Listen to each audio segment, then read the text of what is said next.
Isu ekonomi menjadi primadona serangan kubu oposisi kepada petahana terutama di media sosial. Apakah serangan ini efektif? Sudah bergabung dari luar studio Direktur Kampanye Tim Kampanye Nasional Jokowi Ma'ruf Amin, Mas Arya Bima. Terima kasih Mas Arya Bima sudah bergabung bersama kami.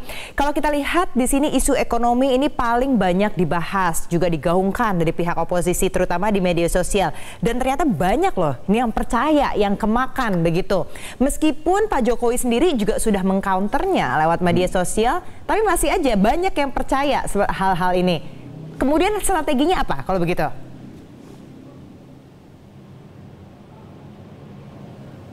Oh iya, substansi dari demokrasi atau demokrasi yang substansial itu adalah bagaimana meningkatkan kesejahteraan rakyat. Kesejahteraan rakyat itu cara pandangnya sederhana.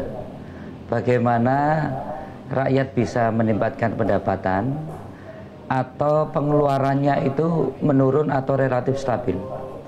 Nah, gorengan-gorengan yang dilakukan oleh kubu Pak Prabowo dan Pak Sandi sekarang itu terlalu mendramatisasi, seolah-olah nilai rupiah itu mengalami suatu penurunan terkait dengan pengeluaran rakyat lewat 7 kebutuhan bahan pokok yang setiap hari dikonsumsi. Saya melihat ada suatu hal yang terlalu didramatisasi. Sebenarnya itu mungkin saja hanya suatu kasus atau suatu peristiwa yang apakah benar terjadi atau dikonstruksikan seolah-olah menjadi suatu data yang digeneralisasikan, sehingga kebijakan pemerintah atau program pemerintah terhadap perlindungan warga negara, terutama pelindungan daya beli masyarakat, khususnya masyarakat terkait dengan kebutuhan pokok, itu menjadi sesuatu yang gagal. Kebutuhan bahan-bahan pokok seolah naik, tetapi kita sudah membuktikan bahwa pada saat kasus emak-emak itu dipolitisasi sedemikian, didramatisasi seolah-olah terjadi lonjakan harga yang membuat penderitaan pada rakyat, pemerintahan Pak Joko Widodo dan tim TKN melakukan investigasi dan menurunkan seluruh timnya. Apakah benar itu suatu data yang digeneralisasikan atau fakta yang didramatisasi? Ini menjadi suatu hal yang kita benar-benar melakukan cross check, tapi jangan sampai karena kita juga bisa-bisa naik beneran. Tapi faktanya seperti yang dilakukan oleh Pak Jokowi, turun ke lapangan, tim kampanye turun lapangan, tidak terjadi suatu penaikan harga yang seperti didramatisasikan dari 100.000 dapat apa, sekarang kan turun 50.000. Orang mungkin tidak peduli data lagi gitu sekarang, karena sudah post-truth, sudah emosinya udah keburu percaya.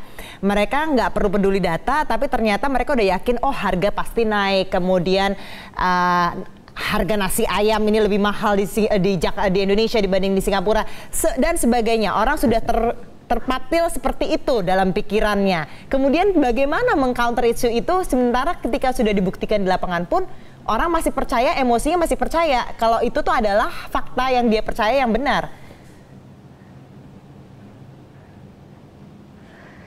Ya, kalau itu fakta akan menjadi persepsi yang permanen. Tapi kalau itu adalah dramatisasi suatu peristiwa yang dikonstruksikan untuk membangun persepsi publik, memang akan menjadi isu yang temporer. Dan kami dari tim kampanye juga melakukan suatu usaha-usaha untuk mendapatkan fakta-fakta di lapangan dengan bentuk investigasi langsung yang kita upload dari berbagai media, baik itu online, sosial media maupun di media mainstream. Jadi hal-hal yang sekarang ini dilakukan dengan cara yang kontras, kemudian membuat persepsi itu negatif terhadap pemerintah, itu terus terang juga kita lakukan dengan cara-cara yang kontras pula dengan turun ke lapangan. Dan kita juga tidak memanipulasi.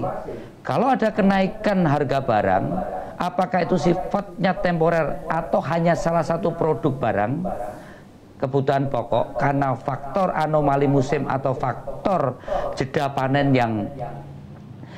yang mungkin butuh waktu tertentu untuk terjadi stabilisasi, itu hal yang rumah. Misalnya begini, ya kita eksplorasi, kita di demo sekarang peternak ayam dan peternak telur karena harga di tingkat produsen begitu rendah. sedangkan harga di tingkat konsumen di pasar-pasar tradisional begitu tinggi.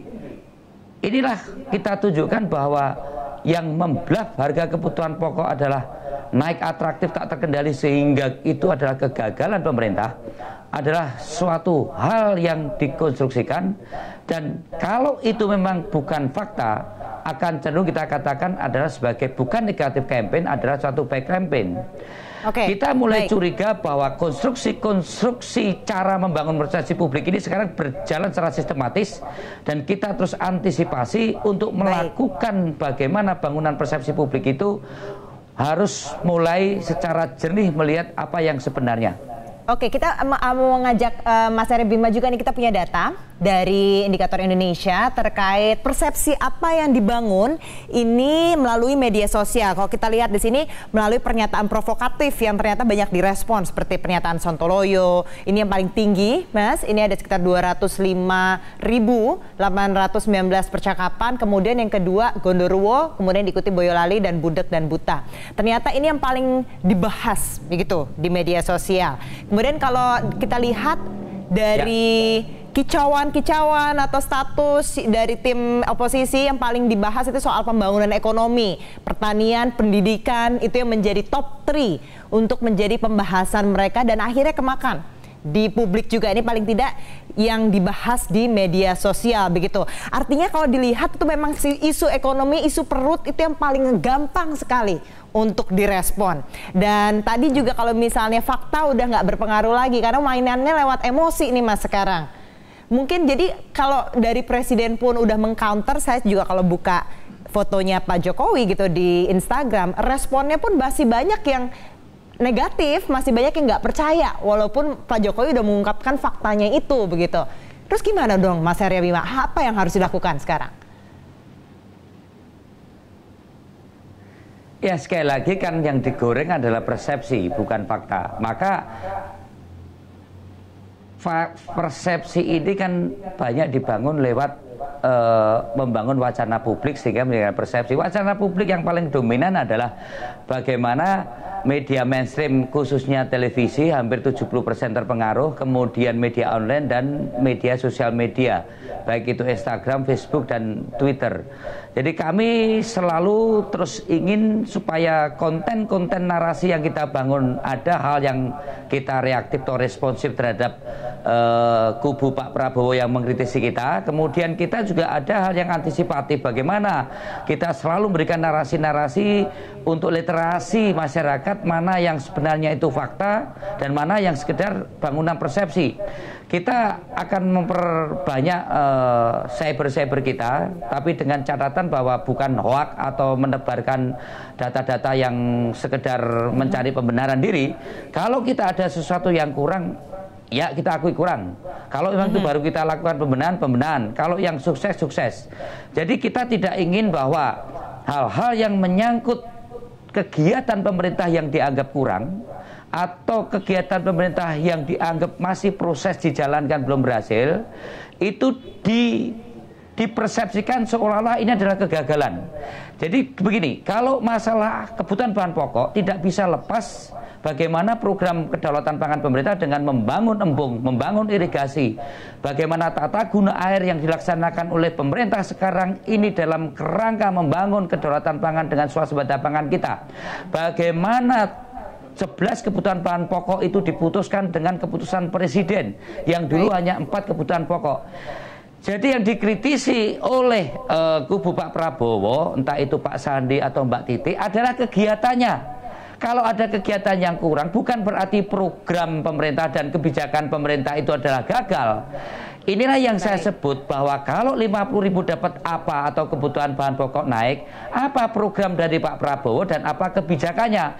Tidak bisa dengan demikian terus kemudian penyelesaiannya saya 5 tahun tidak akan impor.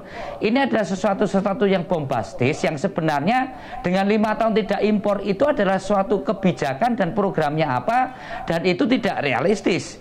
Baik. Itu yang kita lakukan, kantor-kantor isu yang kadang dinarasikan dengan hal yang terlalu bombastis. Indikator politik ini adalah soal seperti ini. fenomena menggaungkan emosi ini juga pernah dipakai di berbagai pemilu besar, termasuk salah satunya pemilu Amerika Serikat yang kita tahu itu memenangkan Donald Trump. Sebenarnya